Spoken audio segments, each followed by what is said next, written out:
Hello everyone, welcome to Omni GS Academy. मैं हूं प्रियंका और आज की इस वीडियो में हम एसएससी सीजीएल 2026 के लिए एजुकेटिव बेस्ड जीके का क्लास 15 करने वाले हैं। अगर आप पहली बार इस चैनल पर विजिट कर रहे हैं, पहली बार आप यहां से क्लास को देख रहे हैं, तो मैं आपको बता दूं इस चैनल पे मैंने सीजीएल और सीएचएसएल 2026 को टारगेट करते हुए एजुकेटिव बेस्ड जीके का बैच लॉन्च किया हुआ है, जहां पर हम सबसे पहले सीजीएल 2026 के एग्ज़ाम के लिए प्रैक्टिस सेट कर रहे हैं, जहां पर हम 46 प्रैक्टिस सेट करने वाले हैं और हर क्लास के साथ में 5 से भी ज़्यादा करंट अफेयर्स को हम रिवाइज करते हैं, जिससे कि आपका सीजीएल 2026 का जो एग्ज़ाम है वहां पर आप जीके को अच्छे से कर पाएँ। इसके अलावा जब सीएचएसएल का यहाँ पे एग्ज़ाम होगा 2026 का, तो उसके लिए भी हम 50 प्रैक्टिस सेट करेंगे एजुकेटिव बेस्ड, तो ये आपके लिए बहुत ज़्यादा हेल्पफुल होगा। तो पहले यहाँ पर हम सीजीएल की क्लासेस कर रहे हैं।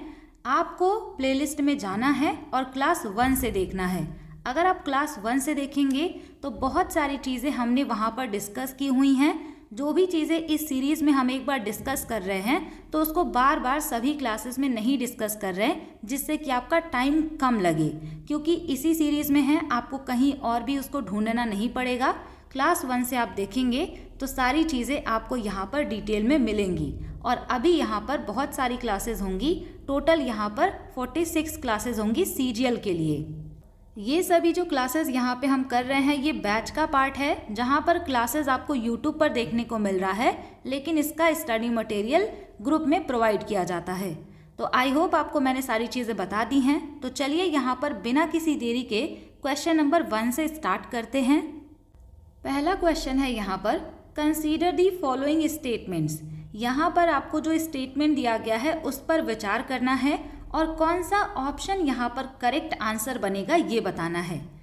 पहले स्टेटमेंट में लिखा हुआ है, Perini Shivatandavam is a warrior dance revived in modern times.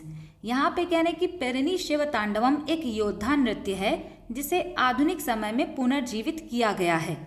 दूसरा यहाँ पे कह रहे हैं, it originated from the court of Chola Kings of Tamil Nadu. यहाँ पे कह रहे हैं कि ये जो डांस है ये चोला किंग्स के टाइम पर ओरिजिनेट हुआ था, उनके दरबार से।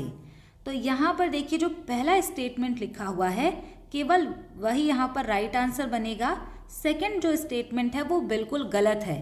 पहली बात, ये जो डांस है ये वॉरियर डांस है, लेकिन ये तेलंगाना से रिलेटेड हो जाएगा और काकातीया डायनेस्टी के टाइम पर ये डेवलप हुआ था। तो ये भी आप यहाँ पर ध्यान रख सकते हैं, ये 800 ईयर पहले यहाँ पर ओरिजिनेट हुआ था। यहाँ से आपको ये ध्यान रखना है कि ये जो पेरिनी शिवतांडवम है ये लॉर्ड शिवा को डेडिकेटेड है। नाम से ही आपको थोड़ा बहुत यहाँ पर समझ में आ जाएगा।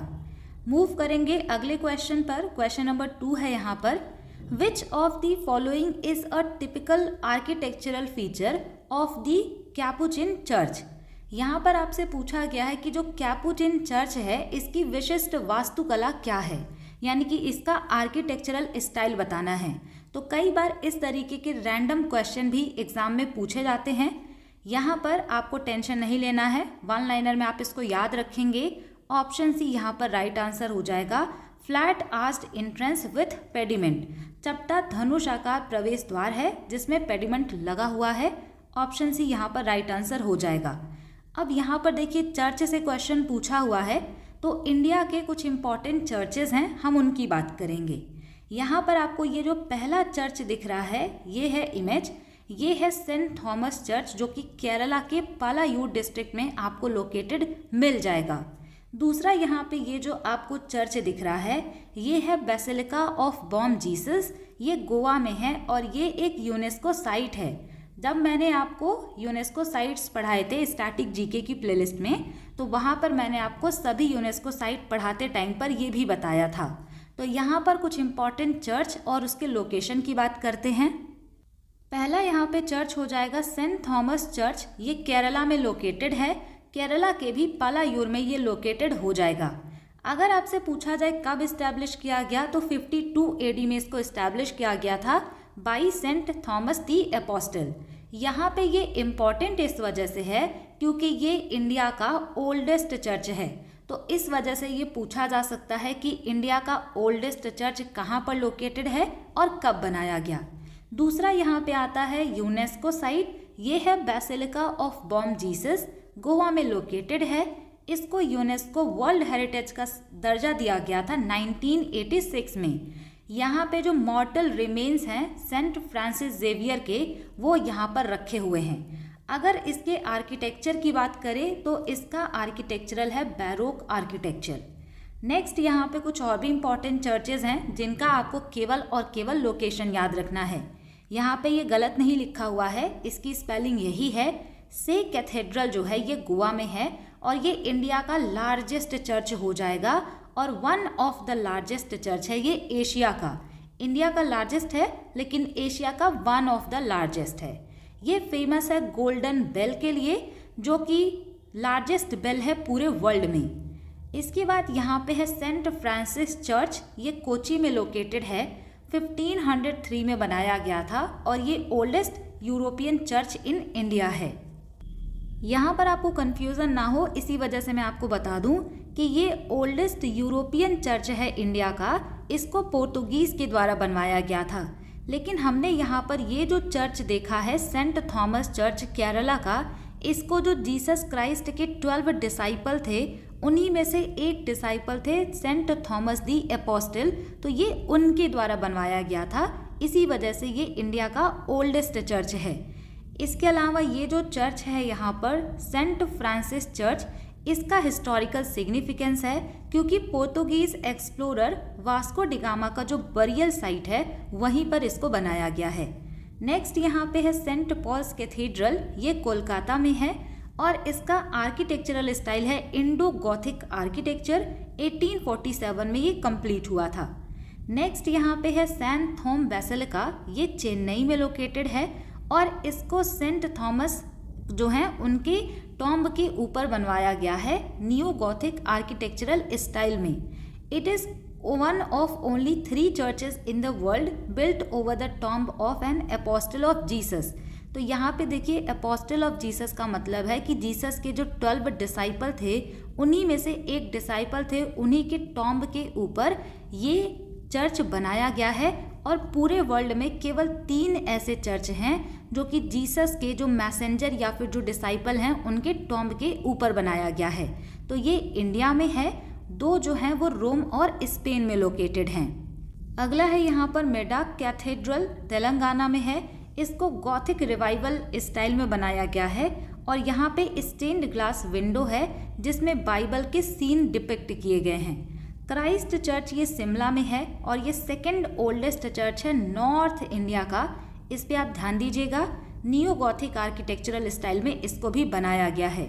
वेलनकनी चर्च जो है ये तमिलनाडु में है। इसको फॉर्मली जाना जाता है basilica of Our Lady of Good Health के नाम से और इसको जो है लॉर्डेस ऑफ द ईस्ट के नाम से भी जानते हैं। इसके बाद यहाँ पर है सेंट फिलोमेनास चर्च, मैसूरू में लोकेटेड है। नियो गॉथिक स्टाइल में बनाया गया है और ये कोलोगने कैथेड्रल जो जर्मनी में है उसी से इंस्पायर्ड है। It is one of the tallest churches of south Asia. तो साउथ एशिया में टॉलेस्ट चर्चेज में से ये भी एक है। तो कुछ यहाँ पे इंपॉर्टेंट चर्चेज हमने यहाँ पे मेंशन किए हुए हैं। नेक्स्ट क्वेश्चन यहाँ पर देखेंगे, question number 3, which of the following statements uniquely identifies a symbolic or lesser known element linking Teej to both nature and mythology. Question में लिखा हुआ है, निम्नलिखित में से कौन सा कथन तीज को प्रकृति और पौराणिक कथाओं दोनों से जोड़ने वाले प्रतीकात्मक या कम ज्ञात तत्वों की विशिष्ट पहचान करता है। यानी कि ये जो तीज का व्रत होता है ये नेचर और माइथोलॉजी दोनों से रिलेटेड है और ये ऐसा फैक्ट है जिसको कि बहुत कम लोग जानते हैं। तो ये आपको यहाँ पर बताना है। राइट आंसर यहाँ पर हो जाएगा option C, the name Teej comes from a red insect seen in monsoon. अब यहाँ पे जो है ये लिखा हुआ है तीज वर्ड जो है ये नाम निकल करके आता है एक रेड इंसेक्ट से जिसको कि मॉनसून की फर्स्ट रेन में आप देखेंगे, यानी ये जो रेड इंसेक्ट है ये जब फर्स्ट रेन होता है तब बाहर निकलता है, और ऐसा माना जाता है कि ये रेड इंसेक्ट जो है ये गॉडेस पार्वती को सिंबलाइज करता है, और फर्स्ट रेन या जो मॉनसून होता है ये लॉर्ड शिवा को सिंबलाइज करते हैं। तो जैसे ही फर्स्ट रेन होता है तो गॉडेस पार्वती यानी कि रेड इंसेक्ट जो है ये बाहर निकलते हैं। तो ये एक तरीके का यहाँ पर तीज को लिंक किया जाता है नेचर से भी और माइथोलॉजी से भी। अगला क्वेश्चन यहाँ पर है question number 4, which of the following statements about the Mahasandhi Vigraha during Guptas rule is correct. गुप्त शासन के दौरान महासंधि विग्रहिका के बारे में निम्नलिखित में से कौन सा कथन सही है। यहाँ पर देखिए गुप्ता डायनेस्टी के बारे में पूछा गया है, और हमने प्रीवियस क्लासेस जो की हैं इसी सीरीज में, वहाँ पर हमने कम्प्लीटली गुप्ता डायनेस्टी को रिवाइज किया है। इनका एडमिनिस्ट्रेशन और इम्पॉर्टेंट रूलर सब हम पढ़ चुके हैं। इसी वजह से मैंने आपसे कहा कि आप क्लास 1 से देखिएगा, जिससे कि ज़्यादा से ज़्यादा चीज़ें आपकी कवर हो पाएँ। यहाँ पे लेकिन फिर भी हम गुप्ता रूल के कुछ इम्पॉर्टेंट टर्म को यहाँ पर समझने वाले हैं। क्वेश्चन में आपसे पूछा गया है महासंधि विग्रह के बारे में कि ये गुप्ता रूल के टाइम पर इनका क्या रोल होता था। तो राइट आंसर यहाँ पर हो जाएगा option C, he acted as a foreign minister and collaborated closely with the king and military. ये फॉरेन मिनिस्टर की तरह काम करते थे, या फिर आप कह सकते हैं minister of war and peace ये हुआ करते थे, और ये किंग और मिलिट्री के साथ बहुत ही क्लोजली काम करते थे मिल करके। तो ये काम होता था महासंधि विग्रह का। अब हम यहाँ पर गुप्ता डायनेस्टी के टाइम पर या गुप्तास के रूल्स के टाइम पर जो इम्पोर्टेंट गवर्नमेंट ऑफिशियल्स होते थे उनको देखने वाले हैं, क्योंकि ये जो कीवर्ड होता है ये एग्जाम में पूछा जाता है। एक बार ऑलरेडी हमने ये सब इसी सीरीज में किया है, लेकिन फिर भी हम इसको रिवाइज करेंगे। सबसे पहले यहाँ पे आएगा कुमार अमात्यास। तो ये लिंक होते थे king and the provincial administration के बीच में। दूसरा यहाँ पे महासंधि विग्रह है जो कि पूछा गया है, ये minister of war and peace होते थे। फॉरेन पॉलिसी जो है इनका ऑफिशियल रिस्पॉन्सिबिलिटी होता था। दूसरे स्टेट के साथ में कौन सी ट्रीटीज यानी कि कौन सी संधियाँ करनी है ये इन्हीं के द्वारा देखा जाता था। और यहाँ से कई बार एग्जाम में पूछा हुआ है कि समुद्रगुप्त के टाइम पर महासंधि विग्रह कौन थे। तो फेमस पोएट हैं हरिसेन, ये जो है समुद्रगुप्त के टाइम पर महासंधि विग्रह का काम कर रहे थे। नेक्स्ट यहाँ पे आता है महाबलाधिकृता। तो यहाँ पर बल यानी कि फोर्स है, तो महाबलाधिकृता जो होते थे ये कमांडर इन चीफ या फिर हेड होते थे आर्मी के। इसके अलावा महादंड नायक जो हैं तो ये दंड देने का काम करेंगे, यानी कि ये चीफ जस्टिस या फिर official in-charge of the judiciary and punishment होते थे। नेक्स्ट यहाँ पे है महाप्रतिहारा। तो ये chief of the royal palace होते थे या फिर रॉयल गार्ड आप इनको कह सकते हैं। ऑलरेडी ये स्टेट पीसीएस के एग्जाम में पूछे गए हैं। तो ये होते थे रॉयल गार्ड। किसी को भी किंग के प्रेजेंस में एंट्री करनी है तो ये इन्हीं के द्वारा कराई जा सकती थी। अगला यहाँ पे है दंड पशिका। तो ये head of the police department होते थे। इसके बाद यहाँ पर रेवेन्यू एंड लैंड ऑफिसर्स की बात करें तो पोस्टपाल आपको याद रखना है, ये ऑफिशियल इंचार्ज होते थे for maintaining land record and document. अक्षपटलाधिकृत जो होते थे ये कीपर ऑफ रॉयल रिकॉर्ड होते थे एंड अकाउंटेंट जनरल का काम ये करते थे। शौल्किका जो हैं ये टोल यानी कि शुल्क कलेक्ट करने का काम करते थे। ध्रुवाधिकरणा जो है ये ऑलरेडी स्टेट पीसीएस एग्जाम में पूछा हुआ है। ये ऑफिसर होते थे responsible for the safe custody of land record, यानी लैंड रिकॉर्ड का जो है इसकी सेफ कस्टडी हो, ये इनका काम था। प्रोविंशियल एंड लोकल ऑफिशियल्स की बात करेंगे तो इनका जो एडमिनिस्ट्रेशन था वहाँ पर सबसे पहले प्रोविंस थे, उसके बाद डिस्ट्रिक्ट था और उसके बाद विलेज था। तो प्रोविंस को कहा जाता था भुक्ति और इसको जो भी गवर्न करते थे उनको उपरिका कहा जाता था। और यूजुअली यहाँ पे जो प्रिंस होते थे उन्हीं को उपरिका बनाया जाता था। इसके अलावा जो डिस्ट्रिक्ट होता था उसको विषय कहते थे और इसके हेड को विषय पति कहा जाता था। विलेज हेडमैन को ग्रामिका कहते थे। Official in-charge of a town और अ सिटी जो होते थे उनको द्रंगिका कहते थे। तो ये इम्पॉर्टेंट ऑफिशियल्स हैं जो कि गुप्तास के टाइम पर थे। नेक्स्ट यहाँ पे हम बात करेंगे अगले क्वेश्चन की, और ये है question number 5। Which of the following pairs of Kashmiri music and it's description is correctly matched. यहाँ पर पूछा गया है निम्नलिखित में से कश्मीरी संगीत और उसके वर्णन का कौन सा युग्म सही सुमेलित है, यानी कि आपको कश्मीरी म्यूजिक और वो क्यों परफॉर्म किया जाता है ये बताना है। हमने कश्मीर से रिलेटेड जितने भी म्यूजिक हैं ऑलरेडी उसको डिस्कस कर लिया है। यहाँ पर राइट आंसर हो जाएगा ऑप्शन सी, हाफिज नगमा जो है ये डांस है based on musical note of सूफियाना म्यूजिक। तो ये जो है सूफियाना म्यूजिक पर किया जाता है, ये राइट आंसर यहाँ पर हो जाएगा। नेक्स्ट यहाँ पे क्वेश्चन है question number 6। In pole vault how many failed attempts are allowed before disqualification. Pole vault में अयोग्यता से पहले कितने असफल प्रयासों की अनुमति दी जाती है। तो यहाँ पे 3 चांसेस दिए जाते हैं। अगर लगातार कोई 3 बार फेल्ड अटेम्प्ट करता है तो उन्होंने कितने भी स्कोर बनाए हों उनको डिस्क्वालीफाई कर दिया जाता है। अगला क्वेश्चन है यहाँ पर, match the dynasties listed in column A with the regions they primarily ruled over as given in column B. Column A में डायनेस्टी दिया गया है, कॉलम बी में रीजन दिया गया है जहाँ पर इस डायनेस्टी ने रूल किया था। आपको करेक्टली बताना है कि गुर्जर प्रतिहार ने कहाँ पर रूल किया, राष्ट्रकूट कहाँ पर थे, पाल और चोल डायनेस्टी कहाँ पर रूल कर रहे थे। राइट आंसर यहाँ पर हो जाएगा ऑप्शन ए। ये जो गुर्जर प्रतिहार थे ये गुजरात एंड राजस्थान वाले एरिया में रूल करते हैं। इसके अलावा जो राष्ट्रकूटास डायनेस्टी है ये वेस्टर्न डेक्कन में रूल करते हैं। पालास की बात करेंगे तो ये बंगाल के पाल डायनेस्टी थे। चोलास जो है ये तमिलनाडु की तरफ रूल करते थे। तो ये जो है करेक्टली मैच किया गया है। यहाँ से हम गुर्जर प्रतिहार डायनेस्टी को रिवाइज करने वाले हैं। कुछ इंपॉर्टेंट चीज़ें इसकी देखेंगे। जब भी हम डायनेस्टी पढ़ते हैं तो सबसे इम्पॉर्टेंट ये आता है कि इसका ओरिजिन कहाँ पर हुआ, किसने इसको इस्टेब्लिश किया। तो इसको इस्टेब्लिश किया गया था नागभट्ट वन के द्वारा 8th सेंचुरी के टाइम पर। अगर आपसे पूछा जाए कि ये जो प्रतिहार नाम है ये कहाँ से आता है, तो प्रतिहार मीन्स होता है डोर कीपर, जिसका मतलब है कि इन्होंने इंडिया के बॉर्डर्स को अरब के इन्वेजन से बचाया था। तो वहीं से प्रतिहार नाम जो है निकल करके आता है। इसके अलावा कैपिटल भी इम्पॉर्टेंट है। पहले इनका कैपिटल उज्जैन में था, बाद में इन्होंने कन्नौज को अपना कैपिटल बनाया।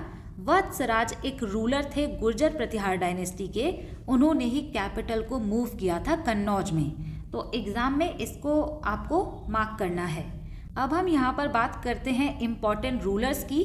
तो नागभट्ट वन जो है ये संस्थापक हो जाएंगे। इनके बाद भी रूलर्स आते हैं और उसके बाद आते हैं मिहिर भोज। मिहिर भोज गुर्जर प्रतिहार डायनेस्टी के greatest and most powerful ruler माने जाते हैं। ये एक स्टॉन्च डिवोटी थे लॉर्ड विष्णु के, यानी कि बहुत ही परम भक्त थे भगवान विष्णु के, और इन्होंने टाइटल अडॉप्ट किया था आदि वराह का, जो कि लॉर्ड विष्णु के ही अवतार यानी कि इनकारनेशन माने जाते हैं। His coins feature the image of Varaha bore incarnation. तो लॉर्ड विष्णु का जो अवतार था वो सारा इमेज इन्होंने अपने क्वाइन पर भी बनवाया था। The Arab traveller Sulaiman described him as the greatest enemy of the Arab world. Sulaiman जो है ये अरब ट्रेवलर था और इसने मिहिर भोज को ऐसा कहा था कि ये अरब वर्ल्ड के ग्रेटेस्ट एनिमी थे, यानी कि ये काफ़ी पावरफुल थे। इसके बाद यहाँ पर आते हैं Mahendrapal one. Under his reign the empire reached its maximum territorial extent, यानी कि सबसे ज़्यादा जो टेरिटरी यहाँ पे है गुर्जर प्रतिहार डायनेस्टी की वो महेंद्रपाल वन के टाइम में पहुँचता है। He was a great patron of the famous poet Rajashekhar. Exam में कई बार पूछा हुआ है कि जो राजशेखर कवि थे ये किसके कोर्ट में थे, तो ये महेंद्रपाल वन के कोर्ट में थे। महेंद्रपाल वन के बाद इनके सन आते हैं और उनका नाम यहाँ पर होता है महीपाल वन। तो ये इनके कोर्ट में भी सर्व करते हैं और इनके बेटे के कोर्ट में भी सर्व करते हैं। अगर हम इनके लिटरेरी कॉन्ट्रीब्यूशन की बात करेंगे कि इन्होंने साहित्यिक योगदान क्या दिया, तो इन्होंने बहुत सारी चीज़ें लिखी थी, जिनमें से कर्पूर मंजरी इम्पॉर्टेंट है, ये प्राकृत में लिखा गया, काव्य मीमांसा लिखा गया, बाल रामायण एंड भुवन कोश। कर्पूर मंजरी याद रखिएगा और काव्य मीमांसा।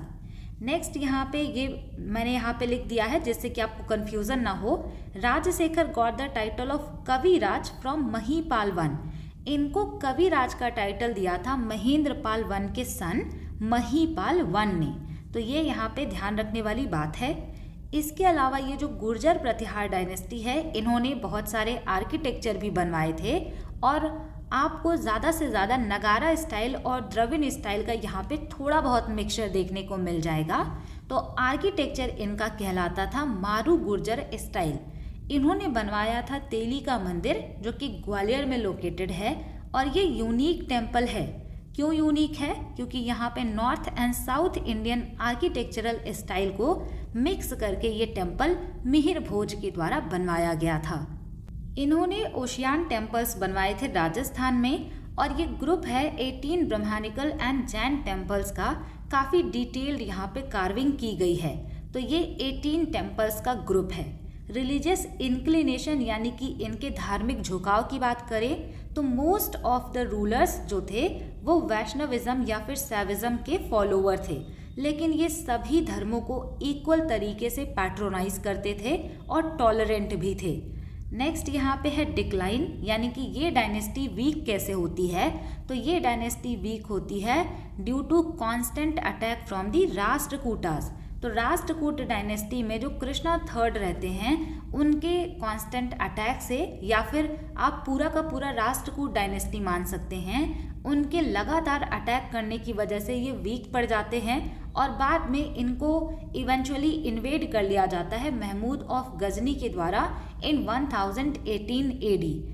ये जो है आपने पढ़ा भी होगा, ट्रीपार्टाइट स्ट्रगल हुआ था पाल प्रतिहार और राष्ट्रकूटास के बीच में। तो ये सारी चीज़ें यहाँ पर चलती हैं जिसकी वजह से ये डायनेस्टी डिक्लाइन हो जाती है। यहाँ पर अगर हम एडमिनिस्ट्रेटिव यूनिट यानी कि प्रशासनिक इकाइयों की बात करेंगे तो यहाँ पर सबसे पहले आता है प्रोविंस, उसके बाद डिस्ट्रिक्ट और तीसरे नंबर पे विलेज आता है। प्रोविंस को भुक्ति कहते थे, इसके गवर्नर को उपारिका कहते थे, जैसे कि गुप्ता डायनेस्टी के टाइम पर था। इसके अलावा जो डिस्ट्रिक्ट था उसको विषय या फिर मंडल कहते थे और इसके हेड भी विषयपति होते थे। विलेज के जो हेड होते थे वो ग्रामपति कहलाते थे, गुप्ता डायनेस्टी के टाइम पर ग्रामिका कहलाते थे। तो थोड़ा सा डिफरेंस है। इसके अलावा ये जो डायनेस्टी है इसके बारे में हमें पता कहाँ से चलता है, इसके सोर्सेज यानी कि इसके स्रोत क्या हैं। ग्वालियर इंस्क्रिप्शन जो है, यहाँ से हमें इस डायनेस्टी के बारे में जो अचीवमेंट्स हैं वो डिटेल में पता चलते हैं। स्पेशली मिहिर भोज ये इन्हीं का इंस्क्रिप्शन है। ऐहोल इंस्क्रिप्शन जो है ये चालुक्य किंग पुलकेशिन II के बारे में है, लेकिन यहाँ पर भी गुर्जरास को मेंशन किया गया है। घटियाला इंस्क्रिप्शन जो है यहाँ पर प्रतिहार डायनेस्टी के जो early administration and social life था इसके बारे में इंफॉर्मेशन मिलती है। अब एक पॉइंट मैं आपको यही बता दूं कि अगर आपको ये नहीं पता कि ऐहोल इंस्क्रिप्शन किसका है, किसके बारे में है, तो आपको अपना बेसिक स्ट्रॉन्ग करने की ज़रूरत है, क्योंकि आप कितनी भी नई चीज़ें पढ़ लेंगे, जब तक आपको बेसिक नहीं पता होगा तो क्वेश्चन अगर इजी आ जाएंगे तो आप नहीं कर पाएंगे। तो इसी वजह से मेरी एक एडवाइस है कि सबसे पहले आप सब्जेक्ट वाइज बेसिक को ज़रूर पढ़ लीजिए। बैच को स्टार्ट करते वक्त भी मैंने आपको यही बोला था कि सब्जेक्ट जो है आपको पहले पढ़ लेना है। जो चीज़ें हैं इसका प्लेलिस्ट मेरे यूट्यूब चैनल पे ऑलरेडी पड़ा हुआ है, सभी सब्जेक्ट मैंने आपको पढ़ाया है, तो वो सारी चीज़ें आप कर लीजिएगा। नेक्स्ट क्वेश्चन है, which city is set to host the 2026 Commonwealth Games after Australia withdrew from hosting. Australia द्वारा मेजबानी से हटने के बाद कौन सा शहर 2026 राष्ट्रमंडल खेलों की मेजबानी करने के लिए तैयार है? तो राइट आंसर यहाँ पे हो जाएगा ऑप्शन सी, ग्लासगो के द्वारा इसको होस्ट किया जाएगा 2026 में ही। अब यहाँ पे देखिए कॉमनवेल्थ गेम्स के बारे में पूछा गया है, तो इसकी हिस्ट्री की बात करेंगे, इसका ओरिजिन कब हुआ, कुछ इंपॉर्टेंट एडिशंस भी यहाँ पर जानते हैं। तो इसका जो है फर्स्ट एडिशन होता है 1930 में हैमिल्टन कनाडा में। एक चीज़ आप यहाँ से जान लीजिए, कॉमनवेल्थ गेम्स का फाउंडर या फिर father of the Commonwealth games कहा जाता है मेलविले मार्क्स रॉबिन्सन को। तो ये नई चीज़ है, इसको आप ध्यान रखिएगा। आई थिंक एग्ज़ाम में ये अभी तक नहीं पूछा हुआ है, लेकिन पूछा जाना चाहिए। इसके बाद अगर हम अर्लियर नेम्स की बात करें, यानी कि पहले कॉमनवेल्थ गेम्स का नाम क्या हुआ करता था, तो 1930 से 1950s तक के टाइम पर इसको ब्रिटिश एम्पायर गेम्स कहते थे। 1954 से 1966 के टाइम पर इसको British Empire and Commonwealth Games कहते थे। 1970 से 74 तक ब्रिटिश कॉमनवेल्थ गेम कहते थे। 1978 से लेकर के इसका नाम जो है कॉमनवेल्थ गेम्स पड़ा और अब इसको हम कॉमनवेल्थ गेम्स ही कहते हैं।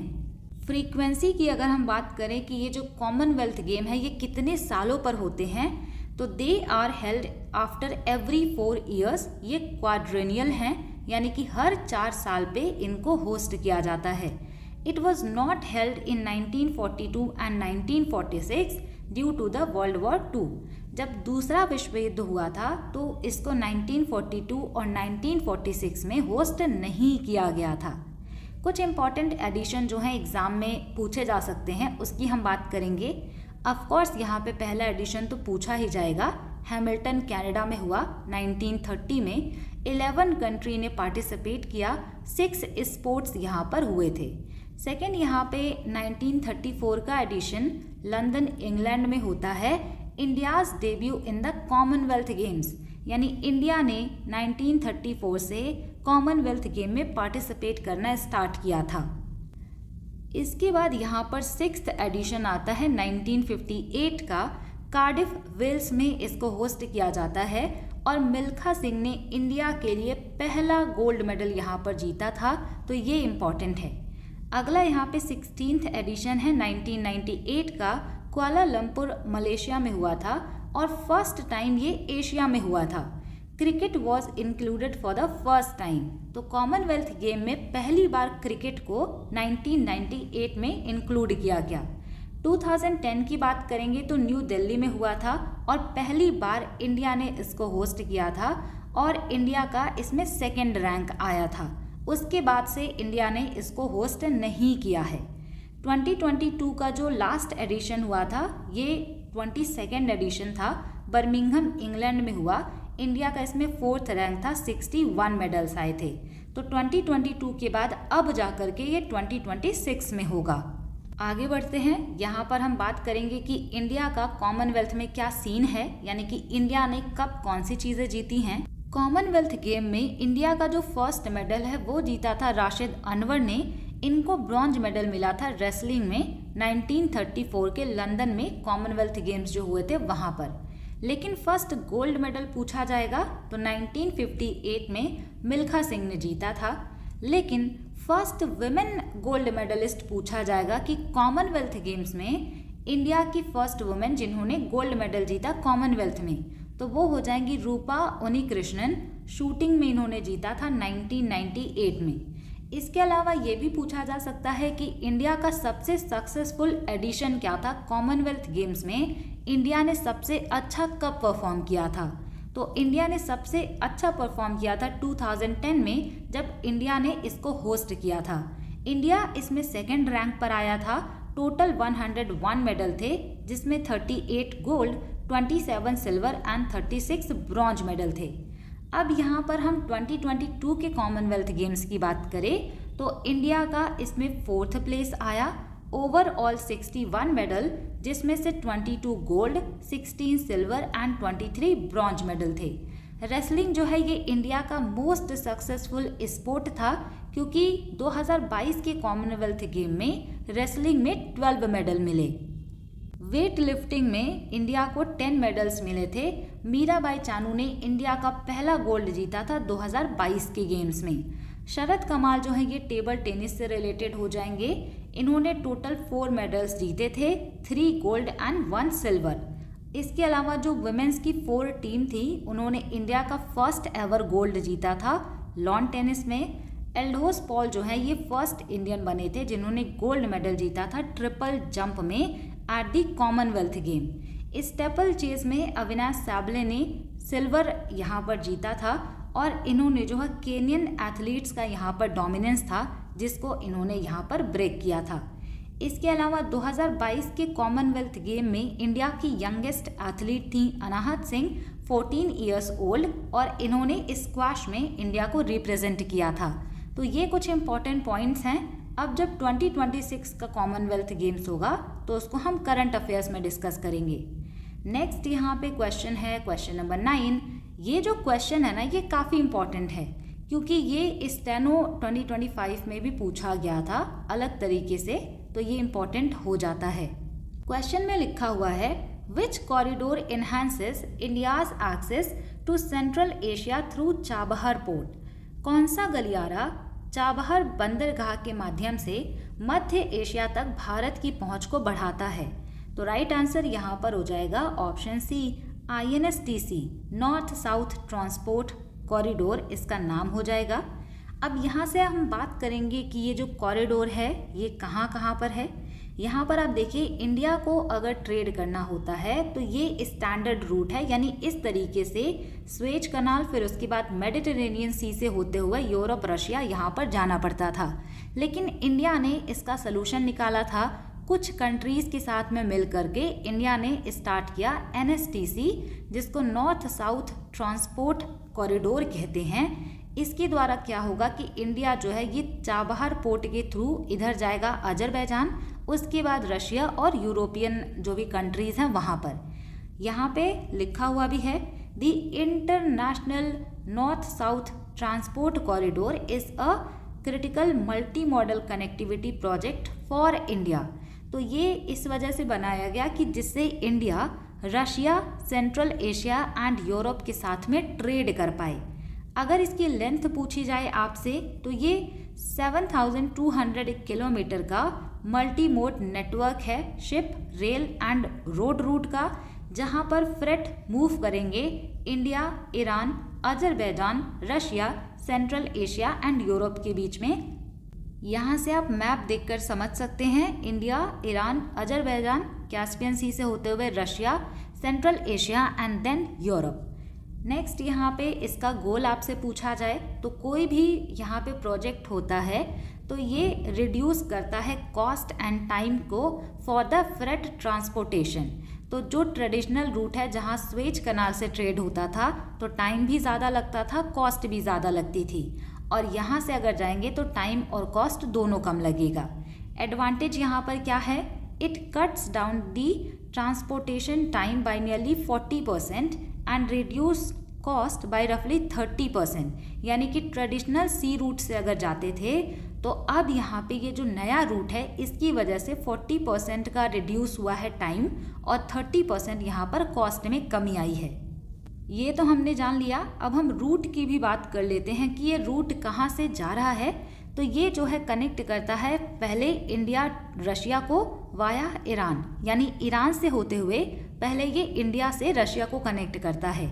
इंडिया में ये स्टार्ट होता है मुंबई से, जवाहरलाल नेहरू पोर्ट से, और ये ईरान पर पहुंचता है बंदर अब्बास या फिर चाबहार पोर्ट पर, और ये ईरान में यहाँ पे ट्रेवल करेगा through the Caspian Sea. Caspian Sea से जो गुड होंगे वो शिप कर दिए जाएंगे अस्त्रखान पोर्ट पर, जो कि रशिया में है। अगर रशिया से आगे जाना है, वहाँ पर ट्रेड करना है, तो रशिया के जो इंटीरियर इंफ्रास्ट्रक्चर है वो इसको कनेक्ट कर देते हैं नॉर्दर्न यूरोप से। तो इंडिया में कहाँ से स्टार्ट होगा ये पूछा जा सकता है। इसके अलावा यहाँ पर प्रेजेंट टाइम में 13 मेंबर स्टेट हैं, जिनको आप एक बार देख सकते हैं। पूरा नाम आप नहीं भी याद रखेंगे तभी काम हो जाएगा। इंडिया यहाँ पर है Iran, Russia, Azerbaijan, Armenia, Kazakhstan, Kyrgyzstan, Tajikistan, Turkey, Ukraine, Belarus, Oman and Syria. Foundation इसका किसने किया था, तो इसको शुरुआत किया गया था इंडिया, ईरान एंड रशिया के द्वारा 12 सितंबर ईयर 2000 को। तो ये भी इम्पॉर्टेंट है। 13 मेंबर कंट्रीज़ हैं, ये भी इम्पॉर्टेंट है। मूव करते हैं अगले क्वेश्चन पर। क्वेश्चन नंबर 10 यहाँ पर पूछा गया है, what is the theme of Avni Doshi's Burnt Sugar shortlisted for the Booker Prize 2020। कह रहे हैं कि बुकर प्राइज 2020 के लिए शॉर्ट लिस्ट की गई अवनी दोषी की बर्न्ट शुगर का विषय क्या है, यानी इसमें इन्होंने लिखा क्या है। राइट आंसर यहाँ पर हो जाएगा option C, complex mother daughter bond. इन्होंने माँ बेटी का जो बॉन्ड होता है, जो रिश्ता होता है, उसको एक्सप्लेन किया हुआ है। इसको शॉर्ट लिस्ट किया गया था, ये यहाँ से ध्यान रख सकते हैं। अब यहाँ से दो प्राइज़ हैं जिसमें काफ़ी कन्फ्यूज़न भी आती है। एक यहाँ पर होता है द इंटरनेशनल बुकर प्राइज़ और एक होता है the Booker Prize. International Booker Prize उन बुक्स को दिया जाता है जो कि इंग्लिश में ट्रांसलेट किए गए हैं या फिर इंग्लिश में पब्लिश किए गए हैं यूके या फिर आयरलैंड में। मान लीजिए किसी ने कन्नड़ा लैंग्वेज में कोई बुक लिखी, हिंदी लैंग्वेज में कोई बुक लिखी, तमिल लैंग्वेज में कोई बुक लिखी, इसको किसी ने ट्रांसलेट कर दिया इंग्लिश में और पब्लिश कर दिया यूके या फिर आयरलैंड में, तो उसको मिलता है द इंटरनेशनल बुकर प्राइज़। और अभी तक 2 इंडियन ऑथर्स हैं जिनको ये अवार्ड मिल चुका है। ये आरआरबी एनटीपीसी में पूछा गया है। 2025 का इंटरनेशनल बुकर प्राइज़ बानू मुश्ताक को मिला है क्योंकि इन्होंने लिखा था हार्ट लैम्प। अब ये हार्ट लैम्प जो है इन्होंने ओरिजिनली कन्नड़ा लैंग्वेज में लिखा था, जिसको दीपा भास्ती ने इंग्लिश में ट्रांसलेट किया था, तब जाके ये अवार्ड मिला है। ये तीनों क्वेश्चन 3-4 तरीके से पूछे गए थे आरआरबी एनटीपीसी 2025 के एग्ज़ाम में। इसके अलावा 2022 में इंटरनेशनल बुकर प्राइज़ मिला था गीतांजलि श्री को for the tomb of sand. Originally इसको रेत समाधि कहते हैं। इन्होंने इसको हिंदी में लिखा था पर इसको इंग्लिश में ट्रांसलेट किया गया था डेजी रॉकवेल के द्वारा। अब दूसरा यहाँ पे प्राइज़ आता है द बुकर प्राइज़। ये प्राइज़ उन्हीं नॉवेल्स को दिया जाता है जो कि इंग्लिश में लिखे गए हैं और उसको यूके या फिर आयरलैंड में पब्लिश किया गया हो। यहाँ पे इन दोनों में डिफरेंस है ट्रांसलेशन का। यहाँ पे ट्रांसलेट किया जा सकता है किसी और लैंग्वेज से इंग्लिश लैंग्वेज में, लेकिन बुकर प्राइज़ में ओरिजिनली इंग्लिश में लिखा हुआ होना चाहिए, यानी यहाँ पर ट्रांसलेशन वाला काम नहीं चलेगा। बहुत सारे ऐसे इंडियन ओरिजिन के ऑथर्स हैं। इंडियन ओरिजिन, ध्यान रखिएगा, इंडियन ओरिजिन के ऐसे बहुत सारे लोग हैं जिनको बुकर प्राइज़ मिला हुआ है, जिनमें यहाँ पे हो जाएंगे वीएस नैपॉल। इन्होंने लिखा था इन अ फ्री स्टेट नॉवेल, 1971 में बुकर प्राइज़ मिला। सलमान रुश्दी ने 1981 में मिडनाइट चिल्ड्रन लिखा। ये क्वेश्चन भी पूछा हुआ है, इसके लिए इनको बुकर प्राइज़ मिला था 1981 में। गॉड ऑफ स्मॉल थिंग, अगर आप मॉक टेस्ट लगाते होंगे तो आपको पता होगा, कई बार रिपीट किया गया है। अरुंधति रॉय को मिला था Booker prize for the God of small things. 2006 में किरण देसाई को मिला था for the inheritance of loss. 2008 में अरविंद अधिका को मिला था फॉर दी वाइट टाइगर। तो ये बहुत रिपीटेड क्वेश्चंस हैं। नेक्स्ट यहाँ पे आप ध्यान रख सकते हैं कि कौन सा इन्होंने वर्क लिखा, कब इनको अवार्ड मिला, ये ऑलरेडी हमने डिस्कस कर लिया है। यहाँ से अवनी दोषी जो हैं इनको शॉर्टलिस्ट किया गया था 2020 में, लेकिन अवार्ड नहीं मिला। गीतांजलि श्री का जो टॉम्ब ऑफ सैंड है इसको इंटरनेशनल बुकर प्राइज़ दे दिया गया था 2022 में। अगला क्वेश्चन यहाँ पर है, which campaign did education minister Dharmendra Pradhan promote on World Environment Day 2025? विश्व पर्यावरण दिवस 2025 पर शिक्षा मंत्री धर्मेंद्र प्रधान ने किस अभियान को बढ़ावा दिया? तो एनवायरनमेंट डे है, एनवायरनमेंट को बचाने के लिए कुछ यहाँ पर किया गया था। Option B is the right answer. यहाँ पे लॉन्च किया गया एक पेड़ माँ के नाम 2.0। ओरिजिनल जो है इसको हमने पहले भी पढ़ा है। राइट आंसर यहाँ पर हो जाएगा ऑप्शन बी। अगला क्वेश्चन है, what was India's urban population percentage in census 2011? India का यहाँ पे शहरी जनसंख्या का प्रतिशत पूछा गया है। इसके लिए यहाँ पर राइट आंसर हो जाएगा ऑप्शन सी 36%। सेंसस भी हम आगे की वीडियोस में कहीं ना कहीं पर एक बार रिवाइज कर लेंगे। Question number 13, what is the maximum payload capacity of India's upcoming next generation launch vehicle NGLV to low earth orbit? यहाँ पे कह रहे हैं कि भारत के आगामी अगली पीढ़ी के प्रक्षेपण यान यानी कि NGLV की निम्न पृथ्वी कक्षा तक अधिकतम पेलोड क्षमता कितनी होगी, यानी कि कितने कैपेसिटी तक पेलोड ले जा सकेंगे? राइट आंसर हो जाएगा ऑप्शन सी 30 टन तक का पेलोड यहाँ पर ले जा सकेंगे। अगला क्वेश्चन है, विच of the following statements accurately identifies the venue and complete schedule of the Yonex Sunrise India Open 2025 classified as a BWF Super 750 badminton tournament. यहाँ पर आपसे ये क्वेश्चन पूछा गया था कि योनेक्स सनराइज इंडिया ओपन 2025 जो है ये कहाँ पर स्केड्यूल किया गया, यानी कि इसका वेन्यू आपसे पूछा गया है। इसको क्लासिफाई किया गया है as a BWF super 750 badminton tournament. तो राइट आंसर यहाँ पर हो जाएगा option C. It was hosted at the KD Jadhav indoor hall IG stadium New Delhi from January 14 to 19 2025 as part of the BWF super 750 tier. तो यहाँ पर ये इसका राइट आंसर हो जाएगा। अगला क्वेश्चन यहाँ पर देखेंगे, क्वेश्चन नंबर 15। यहाँ पर ऑप्शन सी राइट है। क्वेश्चन नंबर 15 में पूछा गया है the Sindri fertiliser plant one of India's oldest and most significant is located in which state utilising its proximity to a major coal producing region. यहाँ पे कह रहे हैं कि जो सिंदरी फर्टिलाइजर प्लांट है ये कहाँ पर लोकेटेड है। ये काफ़ी इम्पॉर्टेंट है क्योंकि ये इंडिया का oldest and most significant fertiliser plant है और ये एक प्रमुख कोयला उत्पादक क्षेत्र से अपनी निकटता का लाभ उठाता है, यानी कि इस प्लांट के लिए जो भी एनर्जी चाहिए वो कोल प्रोड्यूसिंग रीजन के पास होने की वजह से इसको मिल जाता है। तो राइट आंसर यहाँ पर हो जाएगा option C. Sindri fertiliser plant जो है ये झारखंड में लोकेटेड है। यहाँ से हम कुछ इम्पॉर्टेंट फर्टिलाइजर प्लांट और उनके लोकेशंस को देखेंगे। इसके पहले आप ये जान लीजिए कि ये जो सिंदरी फर्टिलाइजर प्लांट है झारखंड का, इसको 1951 में इस्टेब्लिश किया गया था। ये इंडिया का first large scale public sector fertiliser unit है, इसी वजह से ये इम्पॉर्टेंट है। रिसेंटली इसको रीवैम्प कर दिया गया है एज हिंदुस्तान उर्वरक एंड रसायन लिमिटेड, यानी कि ये जो है न्यू अमोनिया यूरिया प्लांट बना दिया गया है, इसका पुनरुत्थान कर दिया गया है। इसके अलावा कई बार जो है ये सारी चीज़ें पूछी जाती हैं। इफ़को जो है इसका फुल फॉर्म है Indian farmers fertiliser cooperative limited. इसके अंतर्गत 5 फर्टिलाइज़र प्लांट ऑपरेट करते हैं।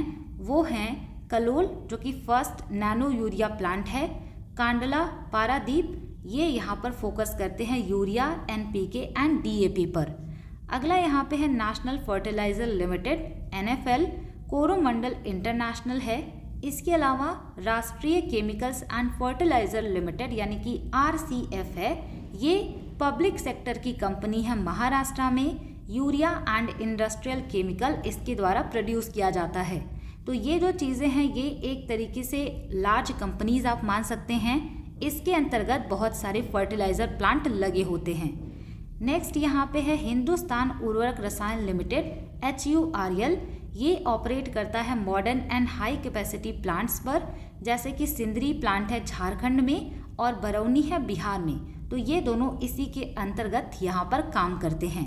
Gujarat Narmada valley fertiliser chemicals जो है GNFC, the fertilisers and the chemical Travancore limited है FACT। यहाँ पे स्टेट लिखा हुआ है और वहाँ पे कौन कौन से फर्टिलाइज़र प्लांट है वो दिया गया है। जैसे कि उत्तर प्रदेश में गोरखपुर में फर्टिलाइज़र है, अनोला है, शाहजहांपुर, बरबला, फूलपुर एंड जगदीशपुर है। गुजरात में भी बहुत सारे लोकेशंस हैं, आपको यहाँ पर कुछ इम्पॉर्टेंट चीज़ें ही याद रखनी हैं। असम का यहाँ पे याद रखिएगा नमरूप जो कि ब्रह्मपुत्रा वैली फर्टिलाइज़र है। उद्योग मंडल जो है ये केरला में है। इसके अलावा झारखंड का पूछा गया है, बिहार में बरौनी फर्टिलाइज़र प्लांट है। नेक्स्ट क्वेश्चन पे यहाँ पर मूव करेंगे। विच of the following sequences correctly represents the flow of genetic information. यहाँ पे कह रहे हैं कि निम्नलिखित में से कौन सा अनुक्रम आनुवांशिक जानकारी के प्रवाह को सही ढंग से दर्शाता है। यानी कि जो भी जेनेटिक चीज़ें होती हैं जो एक जनरेशन से दूसरे जनरेशन में पास होती हैं, इनका फ्लो पाथ क्या होता है, यानी किस तरीके से ये आगे के जनरेशन्स में जाती हैं, ये बताना है।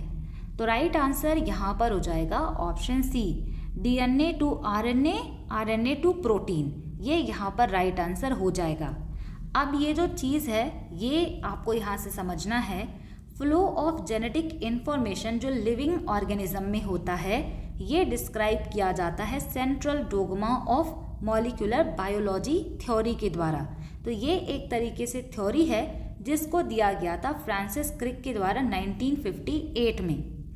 This principle outlines the fundamental pathway through which genetic instructions are converted into functional biological product. तो ये प्रिंसिपल ये बताता है कि किस तरीके से जो जेनेटिक इन्फॉर्मेशन है वो फ्लो होता है, उसी का पाथ इन्होंने बताया है और वही यहाँ पर पूछा गया है, फ्लो ऑफ जेनेटिक इन्फो।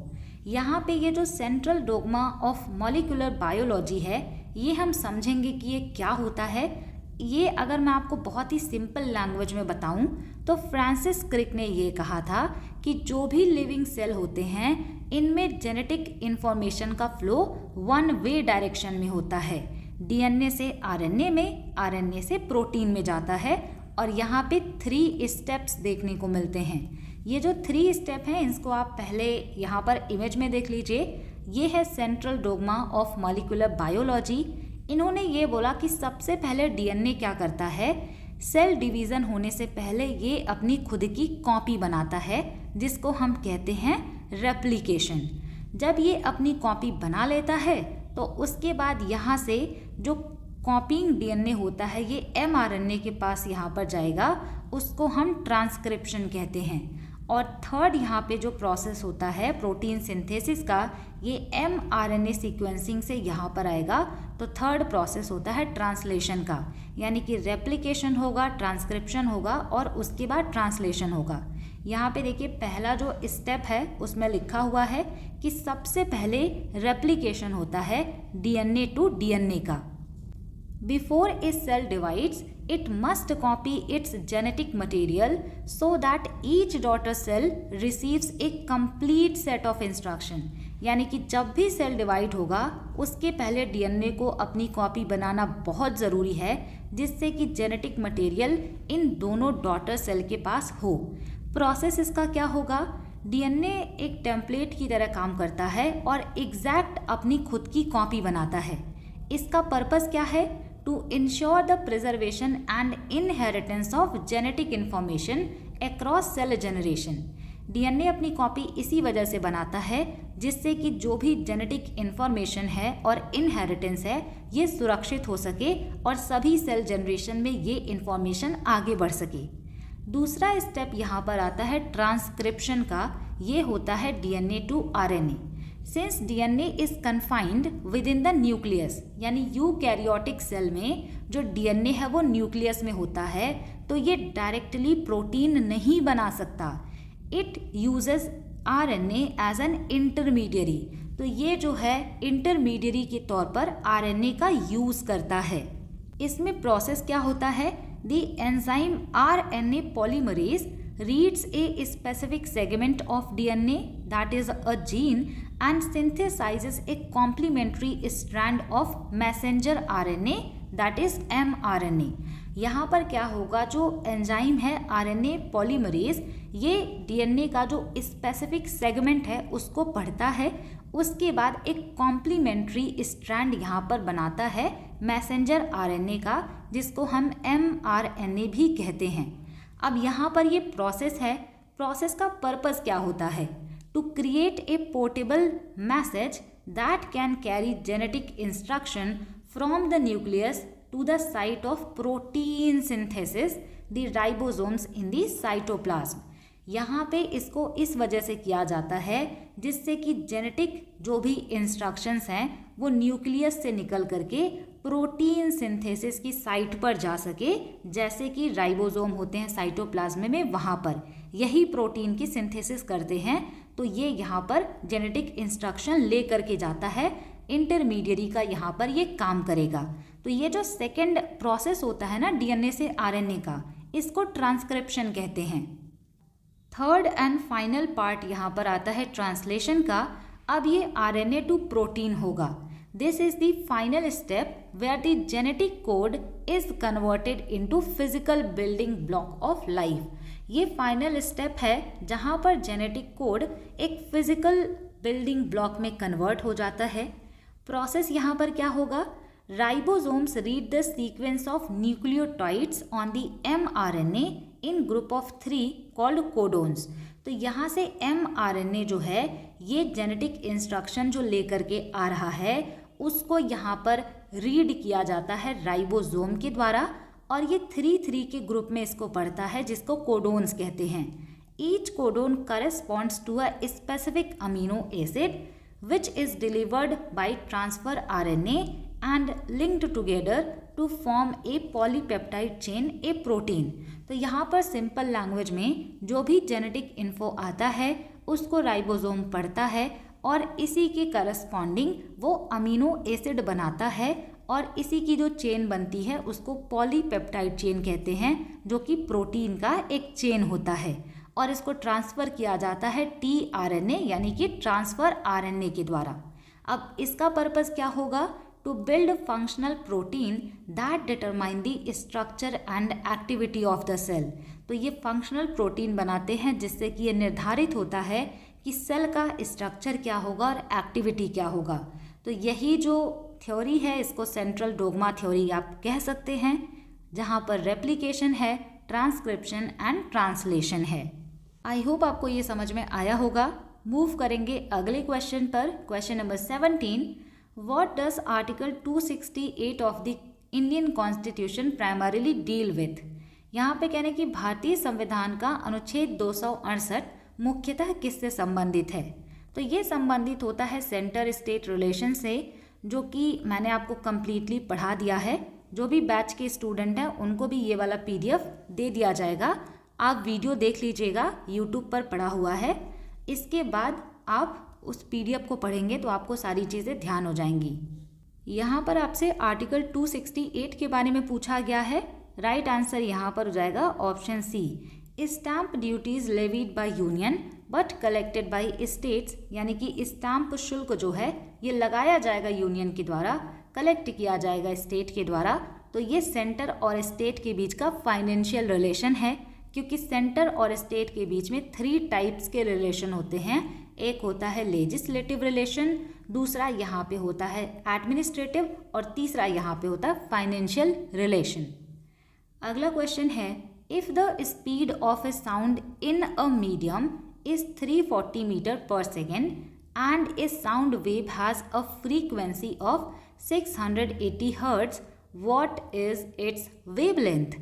यहाँ पर आपसे पूछा गया है, यदि किसी माध्यम में ध्वनि की गति 340 मीटर पर सेकेंड है और ध्वनि तरंग की आवृत्ति 680 हर्ट्ज है, तो इसकी तरंग दैर्घ्य क्या होगी। तो मैंने आपको इसके लिए फॉर्मूला ऑलरेडी बताया है, वहाँ पर हमने क्वेश्चन नहीं किया था। यहाँ से आप फॉर्मूला ध्यान रखिएगा, इस तरीके के क्वेश्चन आप इजीली कर पाएंगे। स्पीड, फ्रीक्वेंसी एंड जो वेव लेंथ होता है इसमें रिलेशन है, speed is equal to frequency into wavelength. तो यहाँ से आपको फाइंड आउट करना है वेव लेंथ के बारे में, तो वेव लेंथ वहीं रहने दीजिए, फ्रीक्वेंसी को आप ट्रांसफ़र करेंगे तो ये हो जाएगा स्पीड अपॉन फ्रीक्वेंसी। स्पीड यहाँ पे जो मीडियम में दिया गया है वो दिया गया है 340 मीटर पर सेकेंड, फ्रीक्वेंसी यहाँ पे दिया गया है 680 हर्ट्ज। जब आप इसको कैंसल आउट करेंगे तो ये हो जाएगा 0.5 metre, and option A is the answer.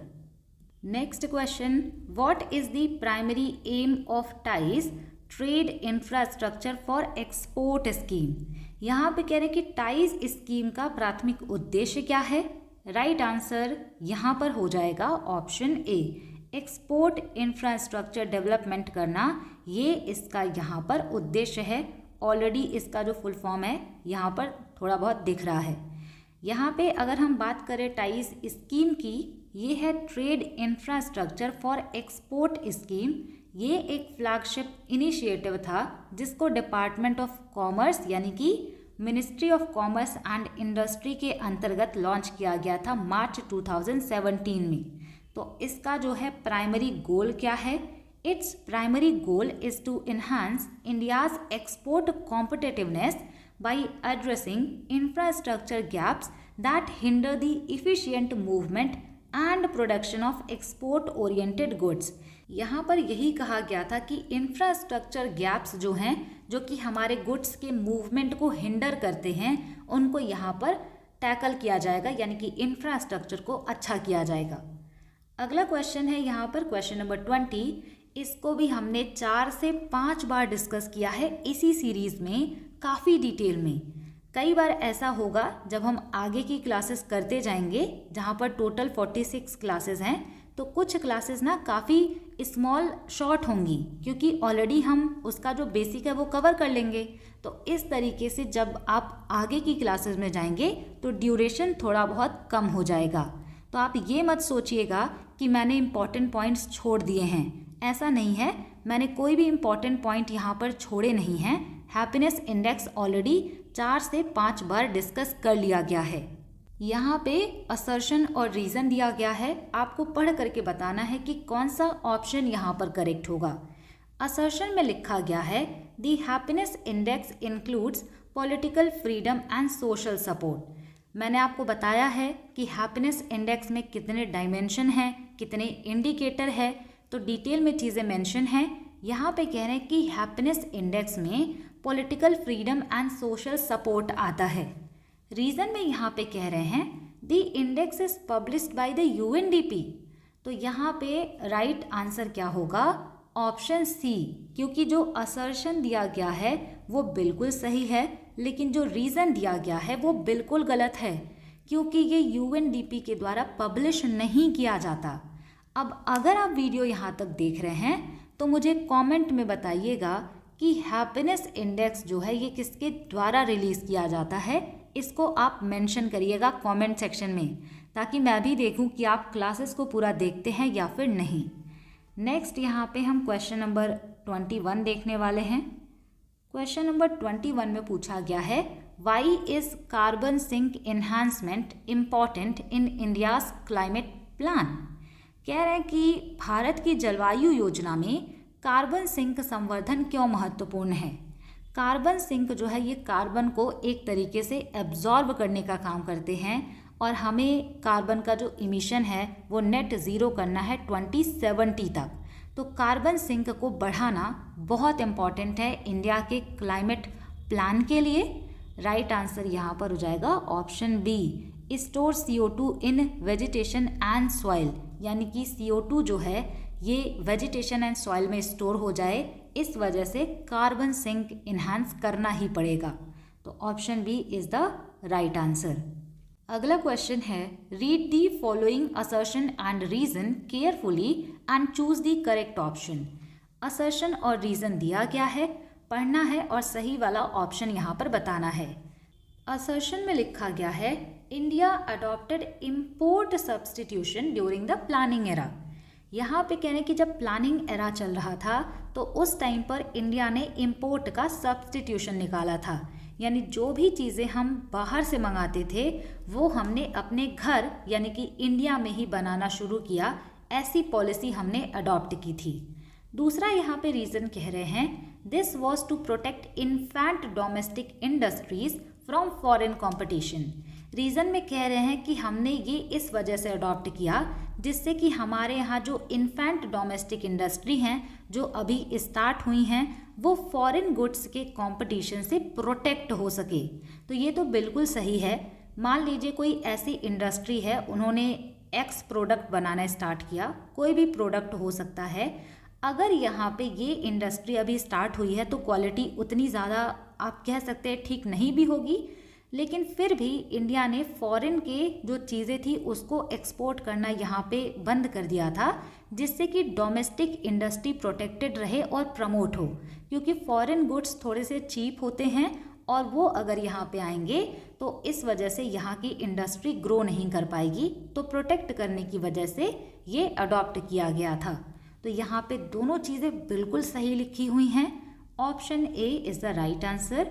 Both assertion and reason are true and R is the correct explanation of A, यानी कि ये बिल्कुल सही दिया गया है।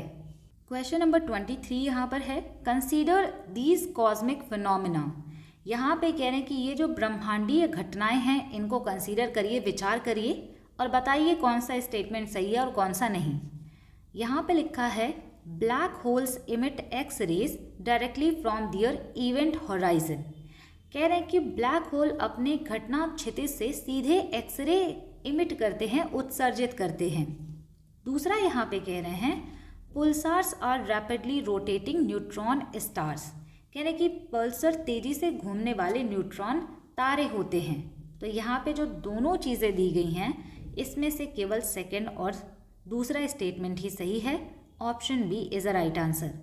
इसके बाद हम 2 क्वेश्चन और देखेंगे। करंट अफेयर्स हम 5 रिवाइज करते थे, लेकिन यहाँ पे मैंने 7 या 8 करंट अफेयर्स इंक्लूड किए हैं, जिससे कि इसको और भी ज़्यादा कवर किया जा सके। Question number 24, which article allows parliament to legislate on a subject in the state list during a national emergency. कौन सा अनुच्छेद राष्ट्रीय आपातकाल के दौरान संसद को राज्य सूची के किसी विषय पर कानून बनाने की अनुमति देता है? तो इसके लिए यहाँ पर होता है article 250। Option A right answer है। क्वेश्चन नंबर 25 है, कंसीडर दी फॉलोइंग स्टेटमेंट्स। यहाँ पर 2 स्टेटमेंट दिए गए हैं, पढ़ना है और बताना है कि कौन सा करेक्ट है। पहले स्टेटमेंट में लिखा गया है article 131A gave high courts exclusive power to decide on central laws validity।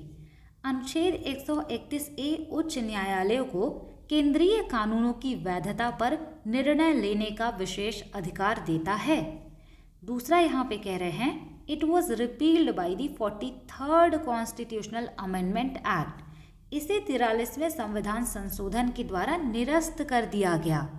तो यहाँ पर राइट आंसर हो जाएगा ऑप्शन बी। जो सेकंड वाला स्टेटमेंट है वो बिल्कुल सही है। ये जो पावर था इसको रिपील कर दिया गया था 43rd कॉन्स्टिट्यूशनल अमेंडमेंट एक्ट के द्वारा। यहाँ पर हमने 25 क्वेश्चंस किए, यहाँ पे ज़्यादा नए क्वेश्चंस नहीं थे। इसी तरीके से जब आप आगे की क्लासेस में बढ़ेंगे तो ज़्यादा नए इन्फॉर्मेशन नहीं आएंगे, तो वहाँ पे हम कुछ चीज़ों को रिवाइज़ कर लेंगे, कुछ टॉपिक रिवाइज करेंगे और करंट अफेयर्स का 5 क्वेश्चन से बढ़ा करके और भी क्वेश्चंस रिवाइज करेंगे।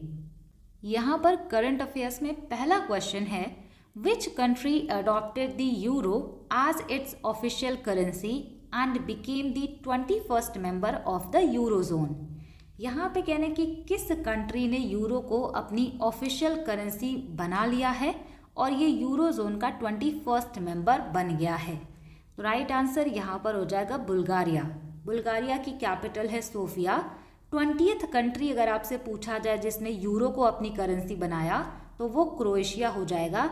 2023 में ये किया गया था, उसके बाद अब यहाँ पे किया गया है 2026 में। सेकेंड क्वेश्चन है यहाँ पर who became Maharashtra's first women deputy chief minister. Maharashtra की पहली डेप्यूटी सीएम कौन बनी? तो ये हो जाएंगी सुनेत्रा पवार।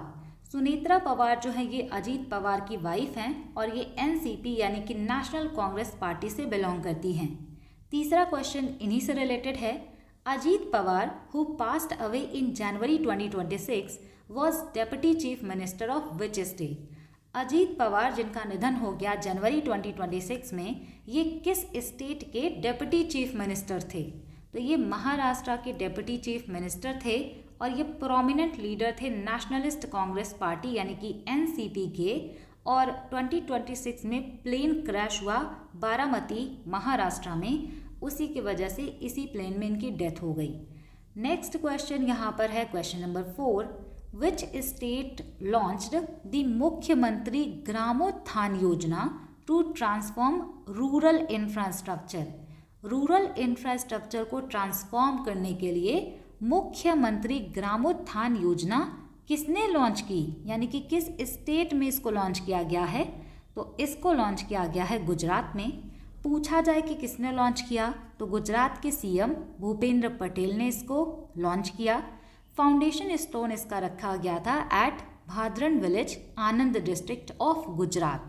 कवरेज यहाँ पे कितना किया जाएगा, तो इसमें बोला गया है कि टोटल यहाँ पे 2666 विलेजेस को हम कवर करेंगे, लेकिन इनिशियली यहाँ पर कम विलेजेस को इंक्लूड किया जाएगा। धीरे धीरे ये नंबर यहाँ तक पहुँचेगा। फंडिंग यहाँ पे अभी के लिए है 663 करोड़। फिफ्थ यहाँ पे क्वेश्चन है, विच स्टेट लॉन्च्ड द मुख्यमंत्री इतिकोली दुती पात स्कीम। तो ये जो स्कीम है ये किसने लॉन्च किया है, किस स्टेट में लॉन्च किया गया है, तो ये लॉन्च किया गया है असम में। क्यों लॉन्च किया गया? To provide financial assistance of 5000 to registered tea garden workers in the state. Assam state में जो भी टी गार्डन में काम करने वाले वर्कर्स हैं उनको आर्थिक सहायता दी जाएगी ₹5000 की, इस वजह से ये लॉन्च किया गया है। क्वेश्चन नंबर 6 है, India's first AI enabled state university pilot project has been launched at which university. India का पहला AI इनेबल्ड स्टेट यूनिवर्सिटी का पायलट प्रोजेक्ट कहाँ पर लॉन्च किया गया?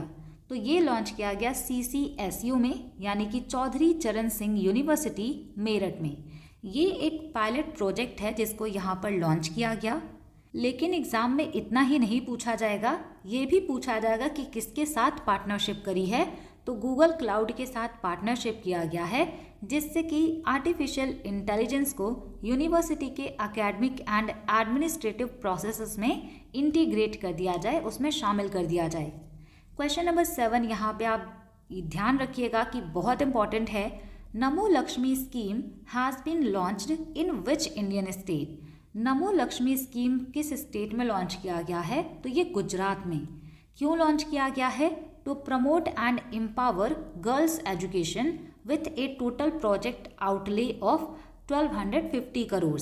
1250 करोड़ का यहाँ पर टोटल बजट है। गर्ल्स एजुकेशन को बढ़ावा देना है, इस वजह से इसको लॉन्च किया गया। एग्ज़ाम में पूछा जाएगा कि ये किस स्टूडेंट के लिए है, तो क्लास 9 से 12 तक की जो भी गर्ल स्टूडेंट हैं उनके लिए स्पेशली ये स्कीम लॉन्च किया गया है। क्लास 9th और 10th में जो भी गर्ल्स होंगी उनको 10,000 रुपीज़ पर ईयर दिया जाएगा। यहाँ पे पहले 5,000 रुपीज़ देंगे, जब बोर्ड का एग्ज़ाम हो जाएगा तब 5,000 रुपीज़ और देंगे, यानी 2 पार्ट में इसको दिया जाएगा। सेम इसी तरीके से जो क्लास 11th एंड 12th की स्टूडेंट्स होंगी उनको 15,000 रुपीज़ पर ईयर देंगे, लेकिन पहले यहाँ पर 7,500 रुपीज़ देंगे। जब बोर्ड का एग्ज़ाम हो जाएगा 12th में तब फिर इनको 7,500 रुपीज़ देंगे। तो ये यहाँ पर क्लास 9 से 12 की गर्ल स्टूडेंट के लिए है। क्वेश्चन नंबर 8 है, हु बिकेम इंडियाज़। यहाँ पे पूछा गया है who became the first Indian to win the village research heroes prize 2025। पहले भारतीय बने हैं जिनको कि विलेज रिसर्च हीरोज़ प्राइज़ दिया गया 2025 का। तो स्टार मार्क कर लीजिए, क्योंकि ये जो है रेलवेज़ के एग्ज़ाम में पूछे जाते हैं जब कोई पहला अवार्ड मिलता है। तो ये दिया गया है चंद्रकांत लहरिया को। डॉक्टर चंद्रकांत लहरिया जो हैं ये स्टाफ मेंबर थे पहले वर्ल्ड हेल्थ ऑर्गेनाइजेशन के, और पहले इंडियन बन गए हैं जिनको कि ये प्रेस्टिजियस अवार्ड मिला है। ये अवार्ड तो इनको मिला है, लेकिन किस कैटेगरी में मिला है ये भी इम्पॉर्टेंट है। ये इनको दिया गया है इम्पैक्ट बियॉन्ड एकेडमिया की कैटेगरी में। तो यहाँ पे अब लास्ट 1 लाइनर है जहाँ से आपका 9 करंट अफेयर्स होगा। ये अभी लेटेस्ट का करंट अफेयर्स है। इंडिया को मिल गए हैं 94th ग्रैंड मास्टर, और ये पहले ग्रैंड मास्टर हैं जो कि नॉर्थ ईस्ट रीजन से बिलोंग करते हैं। इनका नाम है Mayank Chakraborty. Mayank Chakraborty becomes India's 94th and first ever grand master from north east region. बताइएगा कि ये कितने ईयर्स के हैं और ये किस स्टेट से हैं, जिससे कि यहाँ पे ये भी पता चलेगा कि आप एफर्ट करते हैं या फिर नहीं। तो इनका नाम लिखिएगा कमेंट सेक्शन में, एज यहाँ पर बताइएगा, और ये किस स्टेट से बिलोंग करते हैं ये भी मेंशन करके बताइएगा। तो ये थी आज की क्लास जहाँ पे हमने 25 क्वेश्चंस किए हैं। उसके बाद करंट अफेयर्स भी यहाँ पर हमने 9 करंट अफेयर्स देखे हैं जो कि हाईली रेलेवेंट हैं एग्ज़ाम पर्सपेक्टिव से। अगर आपने पूरी वीडियो देखी है और आपको चीज़ें अच्छी लगी हैं तो वीडियो को हाइप ज़रूर कर दीजिएगा।